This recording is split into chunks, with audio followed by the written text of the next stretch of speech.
So I guess my question is this.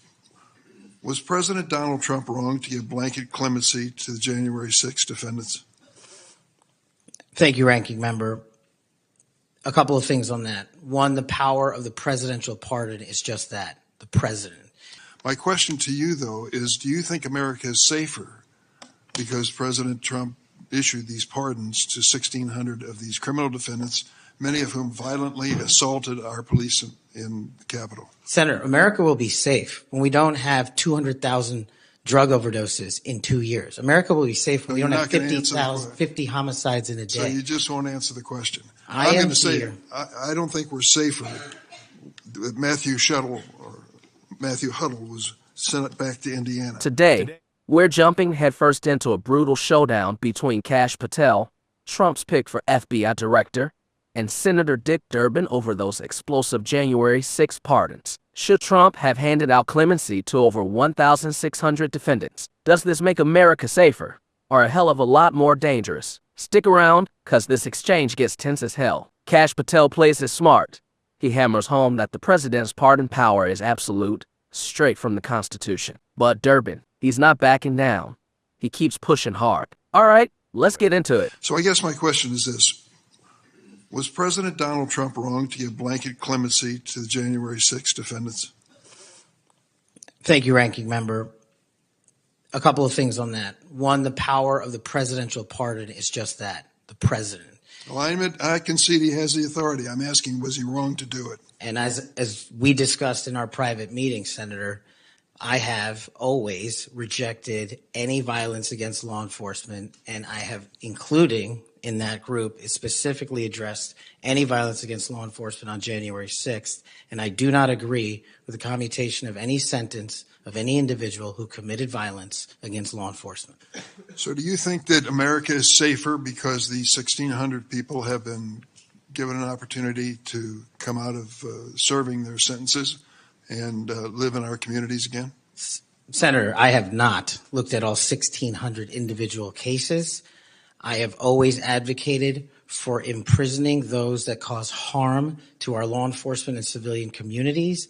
I also believe America is not safer because President Biden's commutation of a man who murdered 2 FBI agents, Agent Kohler's and Williams' family, deserve better than to have the man that point blank range fired a shotgun into their heads and murdered them released from prison. So it goes both ways. Leonard Pelletier was in prison for 45 years. He's 80 years old, and he was sentenced to home confinement. So he's not free, as you might have just suggested. He killed 2 FBI agents. That's true, he did, and he went to prison for it and should have. My question to you, though, is do you think America is safer because President Trump issued these pardons to 1,600 of these criminal defendants, many of whom violently assaulted our police in the Capitol? Senator, America will be safe when we don't have 200,000 drug overdoses in 2 years. America will be safe when we don't have 50 homicides in a day. So you just won't answer the question. I'm going to say I don't think we're safer. Matthew Huddle was sent back to Indiana.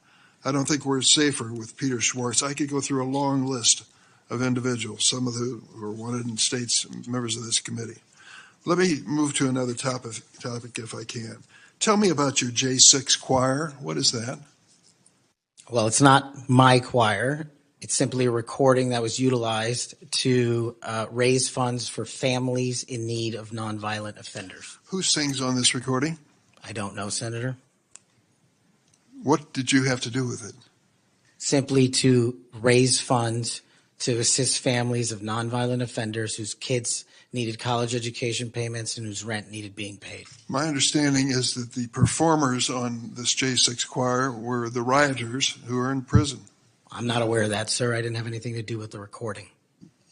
You weren't aware of who made the recording? No, Senator. That's interesting. Did you receive any money for selling copies of that music or that recording? Absolutely not. Okay. You do have a foundation, though, do you not?